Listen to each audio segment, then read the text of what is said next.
Prevention of money laundering act 2018। ये इस act के तहत वहां पर उनको गिरफ्तार किया गया। इसमें होता यह है कि बेल की कंडीशन को मुकम्मल तौर पर तब्दील कर दिया गया था 2018 के अंदर। और बेल की कंडीशंस को किस तरह से तब्दील किया गया कि जब तक आप अपने आप को इनोसेंट साबित न कर लें, आप जो है वो वहां पर अपनी बेल हासिल नहीं कर सकते। ईडी के केसेस में जमानत क्यों नहीं मिल रही लोगों को? अब ये पूरा कानून इन्होंने ईडी में पलट दिया। अब इसमें हो गया you are guilty till proved innocent. इस कानून में इन्होंने ये लिखा है कि आपके ऊपर आरोप लगेगा, आपके ऊपर एफआईआर होगी, झूठा सच्चा जो मर्जी आरोप लगा दें। अस्सलाम वालेकुम। पाकिस्तान के बेहतर मुस्तकबिल की ख्वाहिश अतीक इस्लाम आपकी खिदमत में हाजिर है। लगता है कि मोदी हुकूमत ने पाकिस्तान से सबक हासिल कर लिया है और पाकिस्तान की एस्टेब्लिशमेंट को वो बतौर एक्सपेरिमेंट जो है वो उनके तजुर्बात से फायदा उठाना चाह रहे हैं। उन्होंने अपोजिशन जमातों को नजरबंद करने का फैसला कर लिया है, जिसमें सबसे ज्यादा सरफहरिस्त अरविंद केजरीवाल जो कि न्यू दिल्ली के वजीर आला थे, उनको सिटिंग मिनिस्टर के तौर पर, चीफ मिनिस्टर के तौर पर उनको गिरफ्तार किया गया है। और जिस तरह से इमरान खान को घसीट कर यहां से गिरफ्तार किया गया था हाई कोर्ट से, बिल्कुल उसी तरह से अरविंद केजरीवाल को वहां पर गिरफ्तार किया गया था। और आप जानते हैं कि अरविंद केजरीवाल वहां पर 300 यूनिट तक फ्री बिजली फराहम कर रहे थे। इंडिया के लोगों में जब से उन्होंने मकबूलियत हासिल करना शुरू की और मोदी हुकूमत को ऐसा लगा कि वो जैसे पूरी इंडिया पर छा जाएंगे, ऑब्वियसली बीजेपी के बाद कांग्रेस वहां की बड़ी पार्टी है और बड़ी पार्टी के बाद आम आदमी पार्टी पूरे भारत के ऊपर अपने एक अच्छे कामों की वजह से छा रही थी। तो सिटिंग चीफ मिनिस्टर को गिरफ्तार करना एक अजीब सा मामला हमें नजर आया। तो अजीब सा मामला, उसको किस तरह से गिरफ्तार किया गया और किस केस में गिरफ्तार किया गया, उसमें आपको एक डिटेल देते चलें कि वहां पर पीएमएलए का कानून पहले पास किया गया मोदी के दौर में। पीएमएलए का कानून बेसिकली है क्या? Prevention of money laundering act 2018। ये इस एक्ट के तहत वहां पर उनको गिरफ्तार किया गया। इसमें होता यह है कि बेल की कंडीशन को मुकम्मल तौर पर तब्दील कर दिया गया था 2018 के अंदर। और बेल की कंडीशंस को किस तरह से तब्दील किया गया कि जब तक आप अपने आप को इनोसेंट साबित न कर लें, आप जो है वो वहां पर अपनी बेल हासिल नहीं कर सकते। ईडी के केसेस में जमानत क्यों नहीं मिल रही लोगों को? अब ये पूरा कानून इन्होंने ईडी में पलट दिया। अब इसमें हो गया you are guilty till proved innocent. इस कानून में इन्होंने ये लिखा है कि आपके ऊपर आरोप लगेगा, आपके ऊपर एफआईआर होगी, झूठा सच्चा जो मर्जी आरोप लगा दें, आपको गिरफ्तार कर लिया जाएगा। और आपको बेल तब तक नहीं मिलेगी जब तक आपका मुकदमा पूरा नहीं हो जाता और आप इनोसेंट प्रूव नहीं हो जाते। जैसा कि जानते हैं कि अप्रैल 2024 में इंडिया के अंदर इलेक्शन आ रहे हैं और हमेशा की तरह जैसे पाकिस्तान के बॉर्डर पर वो इंडिया जो है अपनी फौज के जरिए बमबारी कर देता था, लेकिन ये कुलिया बहुत पुराना हो चुका था। इंडिया के अवाम इसको बिल्कुल मानने के लिए तैयार नहीं थे और बहुत बड़े बड़े केसेस मनी लॉन्ड्रिंग के जब मोदी हुकूमत के ऊपर आए तो उसको मीडिया से केसेस को गायब भी करवा दिया गया। और अब 2024 के इलेक्शन में जो कि अप्रैल में होने जा रहे हैं,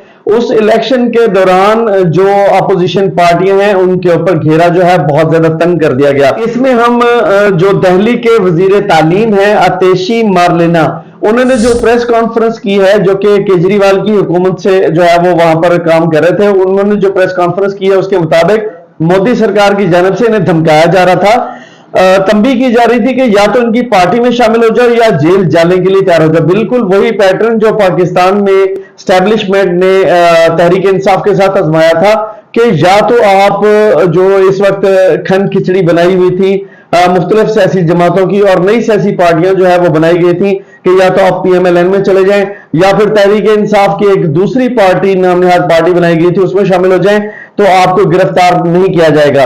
और जो बाहर आकर प्रेस कॉन्फ्रेंस कर देता था तो उसके केसेस जो है वो मुकम्मल तौर पर माफ कर दिए जाते थे। सेम बिल्कुल उसी तरह नई दिल्ली के लोगों को और अरविंद केजरीवाल की पार्टी के लोगों को पकड़ा जा रहा है। इसकी पार्टी के तकरीबन 4 लोग जो है मुख्तलिफ दौरानिये से गिरफ्तार हैं, जिसमें एक जो है वो उनका रहनुमा तकरीबन पिछले 2 साल से गिरफ्तार है और एक दूसरा रहनुमा जो है वो पिछले 1 साल से गिरफ्तार है। उनकी गिरफ्तारी के बाद जो है वो किसी भी किस्म की बेल जो है वो उनकी नहीं हो सकती, जो कि बताया जा रहा है कि पीएमएलए के कानून के मुताबिक उनकी गिरफ्तारी अभी तक जो है वो रुकी हुई है, यानी उनको बेल नहीं मिल रही। Prevention of money laundering act 2018, मुझे ये एक्ट बिल्कुल इंसानी हकूक की खिलाफवर्जी लगता है। ये उन्होंने किस तरह से किया है और क्यों किया ये कानून पास? बिल्कुल उन्होंने इलेक्शन के दौरान इसको यूज करने के लिए ये कानून जो है वो पास किया था और वहां की पार्लियामेंट के अंदर इसके ऊपर बहुत ज्यादा शोर भी हुआ था।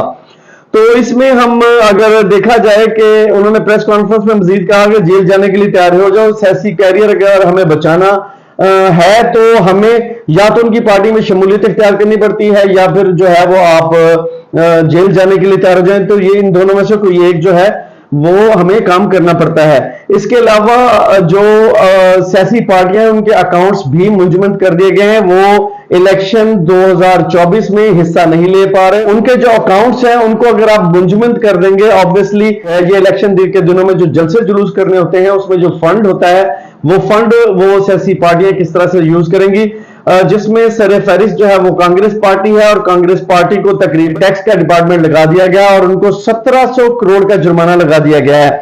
इसके अलावा जो अरविंद केजरीवाल की पार्टी है उनको तकरीबन 1000 करोड़ का जो है वो जुर्माना लगाया गया है, जबकि ये सिटिंग चीफ मिनिस्टर है। पता नहीं किस कानून के तहत वहां पर जो है वो सिटिंग चीफ मिनिस्टर को गिरफ्तार किया गया है, लेकिन वहां पर जो इंसानी हकूक की तंजीमें काम कर रही होती हैं और पूरी दुनिया से जो एक इलेक्शन को कंट्रोल करने के लिए और इलेक्शन पर नजर रखने के लिए जो है यूरोपीय यूनियन के कुछ ममालिक हैं जिनका एक कंबाइन एक इदारा है जो कि पूरी दुनिया के अंदर जमहूरियत के फरोग के लिए काम करता है। वो जब भी इलेक्शन किसी मुल्क में हो रहे होते हैं तो वो उसकी निगरानी के लिए वहां पर मौजूद होता है। तो मेरा नहीं ख्याल कि वहां पर पूरी दुनिया का जो यूरोपीय यूनियन का एक जो इदारा है उसके मुबस्सिरीन वहां पर मौजूद नहीं होंगे।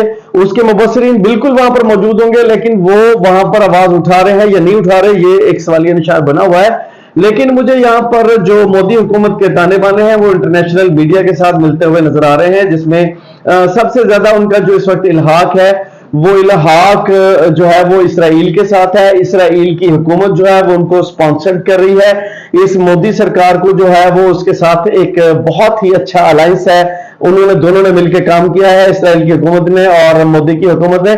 तो मेरा ख्याल है कि उनको बैक सपोर्ट कर रही है और जो पीएमएलए के कानून पास किया था उस पीएमएलए के कानून के मुताबिक वो इंडिया के अंदर जो है इस वक्त अपोजिशन पार्टियों को धौंस धांधली के जरिए और एक इलीगल कवानीन के जरिए जो है वो वहां पर अरेस्ट कर रहे हैं और तकरीबन वहां का जो जमहूरी कानून है बिल्कुल सबूताश करके रख दिया है मोदी सरकार ने। और अगर आप इस तरीके से इलेक्शन में जाएंगे और इलेक्शन को आप हाईजैक करेंगे तो पूरी दुनिया के अंदर इसी तरह जैसे पाकिस्तान के अंदर सवाल उठे थे पूरे पोलिंग मामलात के ऊपर, तो बिल्कुल उसी तरह इंडिया के अंदर भी सवाल उठेंगे। ये बिल्कुल साफ था, जितनी भारी संख्या में पुलिस आई थी, जितनी भारी संख्या में पैरामिलिट्री फोर्सेस यहाँ पे स्टेशन थे, कि आज ईडी अरविंद केजरीवाल जी को अरेस्ट करने के लिए आ रही है। अरविंद केजरीवाल का अरेस्ट भारतीय जनता पार्टी की और प्रधानमंत्री नरेंद्र मोदी जी की एक राजनीतिक साजिश है। अरविंद केजरीवाल जी दिल्ली के मुख्यमंत्री थे, दिल्ली के मुख्यमंत्री हैं और दिल्ली के मुख्यमंत्री रहेंगे। तो ये देखते हैं आने वाले दिनों में कि दुनिया जो है वो इंडिया में जमहूरियत को फरोग देने के लिए आवाज उठाती है या नहीं उठाती है। फिलहाल तो मैं पाकिस्तान से बैठकर अरविंद केजरीवाल के लिए जो है वो दुआगो हूं कि उन्होंने जिस तरह से इंडिया की आवाम को खतरे गुर्बत से निकालने के लिए बहुत ही जबरदस्त काम किया है और मोदी सरकार को आईना दिखाया है। बिल्कुल वो हुकूमत जो है वो उन्होंने अच्छे तरीके से जो है वो दिल्ली के अंदर चलाई थी। तो मैं उनके लिए दुआ गो हूं कि वो जो है बहुत जल्द इलेक्शन से पहले बाहर आएंगे, लेकिन मोदी सरकार उनको इलेक्शन से पहले बाहर करने के लिए राजी नहीं है। और बताया जा रहा है कि मजीद उनके जो 6 अरकान हैं अरविंद केजरीवाल की पार्टी के, उनको पकड़ने के लिए जो है वो पुलिस उनके अरेस्ट वारंट लेकर फिर रही है। देखना होगा कि आने वाले दिनों में जो पूरी दुनिया की जमहूरी रवायत को फरोग देने वाले जो इदारे हैं वो इंडिया के अंदर क्या काम करते हैं और किस तरह से पूरी दुनिया के अंदर रिपोर्टिंग करते हैं, ये आने वाले दिनों में देखना होगा। और इंडिया की आवाम इसके खिलाफ सरापा एहतजाज होती है या नहीं होती है, ये भी आने वाले दिनों में देखना होगा। मेरा ख्याल है कि चाहे वो बॉलीवुड के लोग हों या फिल्म इंडस्ट्री के लोग हों या पढ़े लिखे लोग हों, वो सारे के सारे जो है मोदी सरकार के इस वक्त खिलाफ है और ज्यादा अक्सरियत जो है वो कांग्रेस के हक में है और ज्यादा अक्सरियत जो है अरविंद केजरीवाल की आम आदमी पार्टी के हक में है, और लोग मोदी सरकार की हुकूमत के खिलाफ बहुत ही जबरदस्त इकदाम कर रहे थे और उसके खिलाफ सोशल मीडिया पे खुल के इकदाम कर रहे थे। इसलिए मोदी सरकार ने उनके हाथ पांव बांधकर इलेक्शन में जाने का फैसला कर लिया है। और यकीनन जिस तरह से पाकिस्तान के अंदर एक इलेक्शन हुए हैं, उसी सेम पैटर्न के ऊपर इंडिया के अंदर अगर इलेक्शन होते हैं तो एक जाली हुकूमत वहां पर भी रिस्टोर होगी, और जाली हुकूमत ऑब्वियसली वहां के अवाम के हकूक की तहफ़्फ़ुज़ नहीं कर सकती। ये थी आज की वीडियो। इंशाअल्लाह ताला एक नई वीडियो के साथ और नई इंफॉर्मेशन के साथ बहुत जल्द आपकी खिदमत में हाजिर होंगे, और एक बहुत ही जबरदस्त किस्म का पॉलिटिकल एजेंडा जो मोदी सरकार की हुकूमत से की तरफ से जो है वो इंडिया की हुकूमत को दबाने के लिए नाफिज किया जा रहा है, उसको हम पर खर्चे उड़ाने के लिए आपकी खिदमत में पेश होते रहेंगे और इनको मोदी सरकार को नंगा करते रहेंगे। बहुत बहुत शुक्रिया। इंशाअल्लाह ताला एक न्यू व्लॉग के साथ बहुत जल्द आपकी खिदमत में हाजिर होंगे। तब तक के लिए इजाजत। पाकिस्तान जिंदाबाद।